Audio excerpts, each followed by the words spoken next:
אני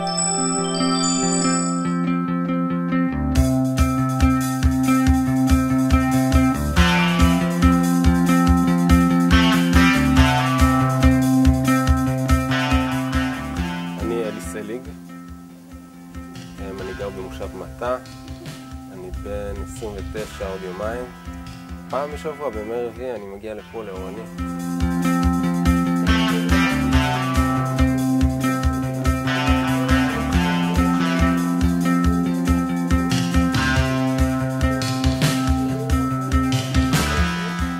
העומק של הדברים שמגיעים אליהם והקשרים שנוצרים פה זה ממש הרגשה של משפחתיות, של חברות שהיא אמיתית, של אכפתיות. זה משהו מאוד מאוד מיוחד. אני חושבת שבאמת המקום הזה זה מקום שמאוד מוציא את הייחודיות של כל אחד. הרבה אנשים שנכנסים אליי לחנות, אני פשוט כבר דרך שפת הגוף מתחילה להגיד עליהם דברים, והרבה מהם גם מורידים נעליים באמצע החנות. ברמה האישית זה פשוט התפתחות. זה גם מדהים שזה משפיע, נראה לי, על כל פן אפשרי בחיים. השינויים שעשיתי בתקופת זמן הזאת בחיים שלי, אם אני משווה את זה לתקופות אחרות בחיים, זה קרה כל כך הרבה.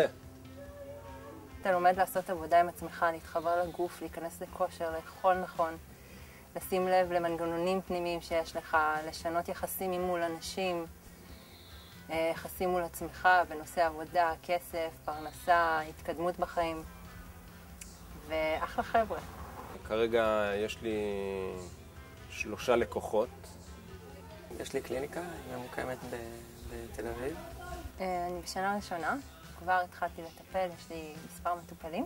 אני יכולה להגיד שמאוד מתרשמים מהשיטה וממש מרגישים את זה בחיים שלהם, אם באים עם עייפות, ואחרי כמה שבועות מטופלת שלי כבר לא מרגישה עייפות. באים בעיות של מימוש עצמי בחיים, וממש מרגישה שמשנה ראשונה אתה כבר מקבל כלים שמאפשרים לך לגעת ממש בחיים של אנשים ובאנשים. זה לעשות שינוי, זה דבר... אין הרגשה יותר טובה מלקחת משהו שאתה יודע שהוא מפריע לך, או שאתה לא טוב בו, או שהוא חוסם אותך בפני איזה משהו בחיים,